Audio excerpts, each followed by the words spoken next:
Venezuela, por su ubicación estratégica en el norte de Sudamérica y el Caribe, por sus grandes yacimientos de petróleo, que son los más grandes del mundo,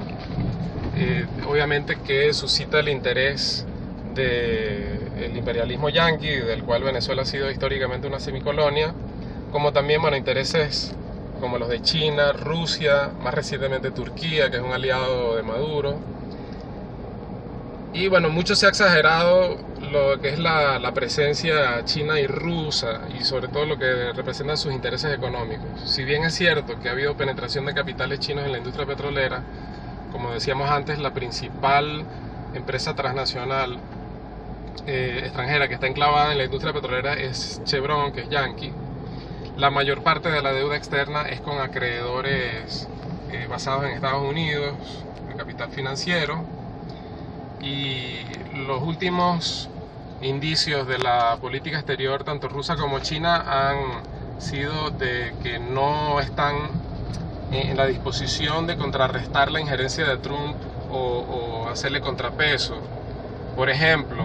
China ha declarado que está en discusiones con ambas partes del conflicto, o sea, tanto con la oposición pro-yanqui patronal y de derecha, como con el gobierno cívico-militar de Maduro. Y en el caso de Rusia, se ha pronunciado la empresa rusa Lukoil, planteando que va a congelar sus actividades económicas en Venezuela en vista de las sanciones aplicadas por Trump, de tal manera que de alguna manera estaría siendo claro que lo fundamental es la injerencia de Estados Unidos en la actual coyuntura. Nosotros repudiamos, por supuesto, cualquier injerencia, tanto china, rusa como yanqui, pero lo fundamental es esa intervención de los Estados Unidos con sus amenazas de invasión, con esas terribles sanciones económicas aplicadas en enero, y también con una campaña propagandística en torno a una supuesta ayuda humanitaria que es de muy limitado alcance y es básicamente una operación, como decimos, propagandística. El gobierno de Trump ha asignado unos 20 millones de dólares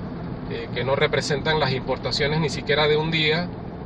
y el plan que ha presentado, llamado Plan País, Guaidó,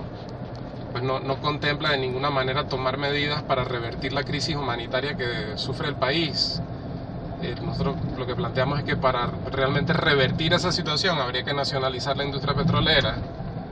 dejar de pagar la deuda externa, que significa un desangre gigantesco de recursos. Para este año está previsto que se paguen unos 9.000 millones de dólares, y solo de esa manera, con un plan económico alternativo, obrero y popular, puede enfrentarse a esta crisis realmente, y no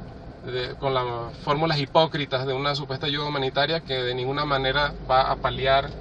el desastre económico generado tanto por la gestión corrupta y saqueadora del chavismo como por ahora las sanciones económicas aplicadas por Trump.